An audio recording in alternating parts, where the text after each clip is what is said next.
सकता है। बहुत बहुत शुक्रिया श्वेता इस तमाम जानकारी के लिए आपका। चलिए आगे बढ़ते हैं और अब बात कर लेते हैं तीसरे चरण के लिए टीएमसी और बीजेपी ने कैसे कमर कस रखी है। बंगाल युद्ध का हम जिक्र करेंगे। ममता की दूसरी सीट को लेकर अटकलें लगातार तेज होती चली जा रही हैं। नंदीग्राम के बाद किसी और सीट से ममता नहीं लड़ेंगी, ये टीएमसी साफ कर चुकी है। मोदी ममता के बीच भी चुनावी वार जो है वो तेज हो चुका है। तो एक तरफ ये तय हो चुका है कि नंदीग्राम के बाद किसी और सीट से फिलहाल ममता नहीं लड़ेंगी, लेकिन ममता को तिलक और भगवत से दिक्कत है, ये बात कहते नजर आए प्रधानमंत्री नरेंद्र मोदी। साथ ही साथ ममता कहती हैं कि शाह सुरक्षा कर्मियों को आदेश दे रहे हैं। तो वार पलटवार का दौर जो है ममता और मोदी के बीच लगातार जारी है, बना हुआ है।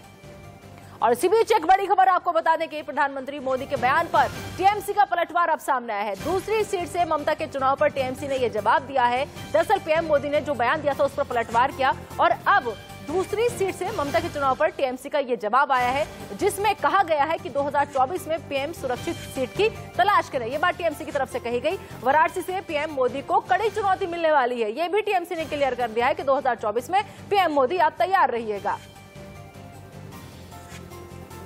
और इसी पर ज्यादा बातचीत के लिए रुक करेंगे हमारे संवाददाता रौनिक दत्ता का, जो इस वक्त हमारे साथ जुड़ चुके हैं। रौनिक, अभी 2021 निपटा नहीं है कि 2024 की चुनौतियां एक दूसरे को दी जा रही हैं, पहले इससे तो पार पा लें।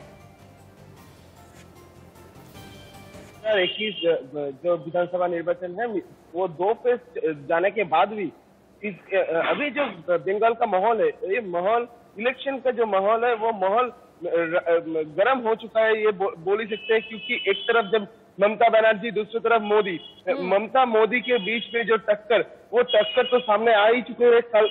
कल जो घटना घटा था नंदीग्राम पे, उस नंदीग्राम के घटना के बाद मोदी ने स्पष्ट बोल दिया था कि ममता बनर्जी हार रहे हैं नंदीग्राम से। ये स्पष्ट हो गया था कि नंदीग्राम में ममता का अस्तित्व नहीं रहेगा। ऐसा ही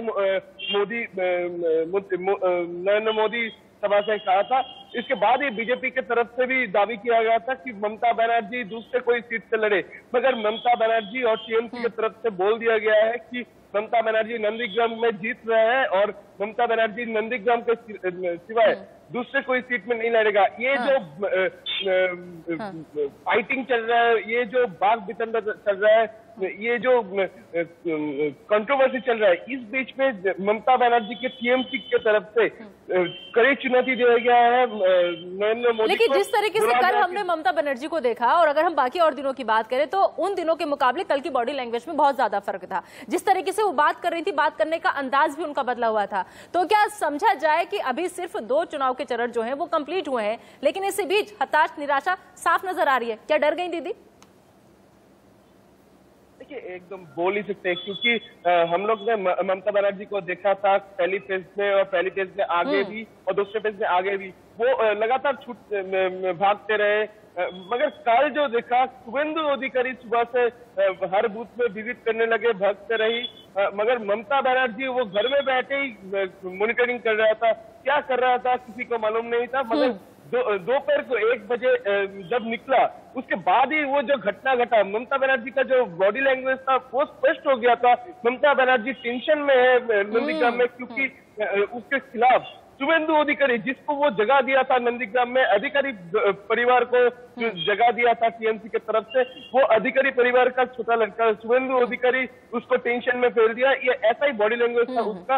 और उसके बाद जो मोदी की बॉडी लैंग्वेज बहुत कुछ कह रही थी, उनका बोलने का अंदाज बहुत कुछ बता रहा था। घायल श्रेणी हालांकि अपने आप को वो कहती है, लेकिन कल साफ साफ हताश और निराश नजर आ रही थी। बहुत बहुत शुक्रिया इस तमाम जानकारी के लिए आपका। चलिए अब ग्राफिक्स कुछ हमने तैयार किए हैं, उनके जरिए आपको समझाने की कोशिश करते हैं कि मोदी का दिखा डर, ममता ने क्या सरेंडर। ये बड़ा सवाल है, क्योंकि डर, बूथ कैप्चरिंग, गवर्नर से बातचीत, अपना गोत्र बताना, चिट्ठी लिखना, और जब कुछ और नहीं समझ में आया तो कलमा ही पढ़ देते हैं, कलमा पढ़ डाला। तो ये साफ साफ इशारा कर रहा है कि कैसे मोदी का डर जो है वो दिख रहा है और ममता कैसे सरेंडर करती हुई नजर आ रही हैं। और चलिए अब इसके अलावा आगे हम बात कर लेते हैं कि मोदी ने क्या एजेंडा सेट, ममता पर वार परफेक्ट। जी हाँ, इसमें तिलक भव्वा अटैक जो है वो किया गया, यूपी बिहार को लेकर के भी अटैक किया गया, कटमनी प्रहार किया गया, चोटी राक्षसवार तक कर दिया, यहां तक कि दुर्गा राम पर भी जमकर घेरा गया। तो मोदी ने भी एजेंडा पूरी तरह से सेट कर लिया है और कैसे ये वार करना है पता है। इसके अलावा चलिए आगे बढ़ते हैं, आगे हम आपको समझाने की कोशिश करते हैं कि बंगाल की दुर्गा से